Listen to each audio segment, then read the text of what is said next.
Hey, what is up, everybody? This is Stevie Breach coming to you here today. I apologize. We are no longer in the Stevie Breach rental car as we are at home today now that work is all over.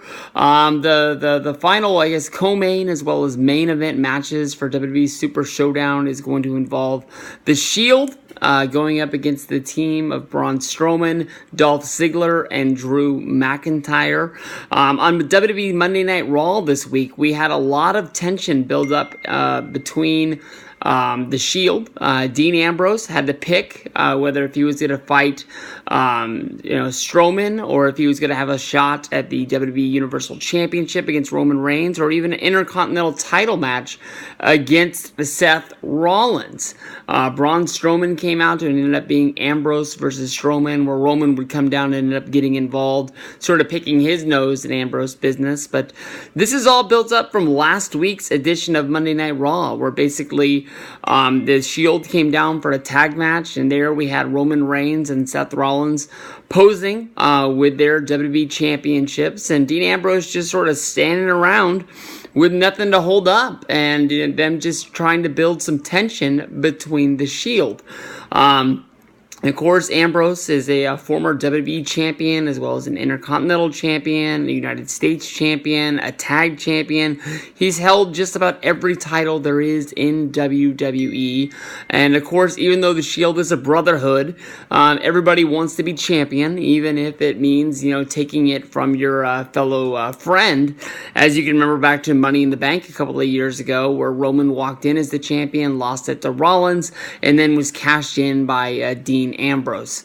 I really think that they're just trying to play some head games, and definitely Dean Ambrose has to be one of the best guys in WWE at basically planting that seed and building up tension that isn't really there, just trying to get some sort of psychological warfare with Strowman's team coming into the match, basically thinking that they're already picking the Shield apart. And then once it's all said and done, the Shield, of course, rides together as they always do. Definitely in my mind, the Shield breakup would be a big thing in WWE. This is a match that we've all been clamoring for to see at WrestleMania. For the past few years, I think people thought we were going to get it at 29, 30,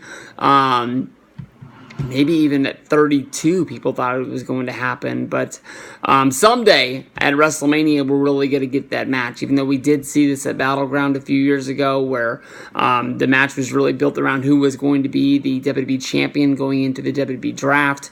Ambrose ended up getting the win, and SmackDown rode off into the sunset, making it look like they were the $1 Million Bucks. But, WWE Monday Night Raw, Stephanie McMahon and Mick Foley would come out with the Universal Championship to make sure that they had their own championship on their own brand. Strowman, definitely one of the strongest guys in WWE. Kind of a waste that honestly he doesn't have his Money in the Bank briefcase anymore. I do understand the fact that he did call out Roman Reigns for the match. I guess that would be sort of cashing in the briefcase. But even though the match ended in a no contest with Brock Lesnar coming down, in my mind, just in the interest of fairness, Strowman should still have that briefcase. But I know that Baron Corbin cashed in his Money in the Bank and was sort of cheated on by John Cena getting involved in the match between Corbin and Jinder Mahal. I think that we've seen other guys, maybe not. Maybe there just hasn't been just a full-on disqualification during a cash-in, but it is pretty smart. I mean, if your guy's got the briefcase and he's about to become champion, do you really want him to become champion? I mean, if he's the guy that you're feuding with, I guess you would get a championship shot. The one thing that's in my mind more than anything else is the steel cage match between Bret Hart and Psycho Sid on Monday Night Raw before WrestleMania 12. 12. And basically, The Undertaker and Stone Cold Steve Austin come down to the ring, both helping out the person that they're having the rivalry against, because they want their match to be a championship match. Stone Cold wants a shot at the title, and that was probably the easiest way for him to get it, was by Brett winning the match. And Undertaker wants to protect his championship shot at WrestleMania, because he doesn't want his match against Sid just to become a normal, just regular match. So, I guess you guys see both sides of the fence. To me, honestly, I'm picking the Shield just because of just because of the way I'm thinking is that this match is being held in Australia, and even though this is looked at as sort of the October's major pay-per-view for the month, I don't think that a Shield breakup is going to come on the Global Warming Tour, aka the Super Showdown, because of the fact that you want the fans to go home happy. The Shield are three of the biggest baby faces in the company. Definitely, they are the guys that are the workhorses of WWE. They do all the house shows. They do TV. Basically, they're not at the point of their career when they're picking and choosing when they're going to work, a lot like Triple H and The Undertaker, who are in the main event that people will be happy to see.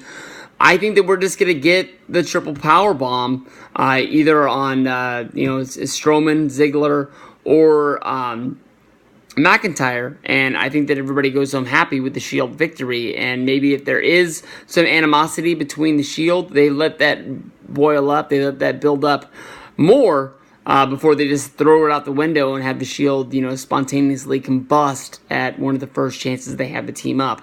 This definitely was one of the major angles that was going to play out in last year's late part of the year for WWE. There's been word that came out that Ambrose was supposed to be the one to turn on the Shield, which would lead to Rollins versus Ambrose. I believe the Intercontinental Championship would be somehow involved in that match, but at WrestleMania. But instead, they ended up going the direction where it was going to be Rollins against Jordan, and that match ended up being broken up as well by Jordan's neck injury, which I hope someday this guy does return back to WWE. Instead, we ended up getting Rollins, The Miz, and Balor. It makes me wonder how Balor was even going to fit into the WrestleMania plans if he wasn't going to be in the plans for the Intercontinental Championship match. So plans change, and sometimes guys, even though they are a big-time favorite in WWE, get bumped to the back. So we'll see what goes down with this one. I got the Shield getting the win. What do you guys think?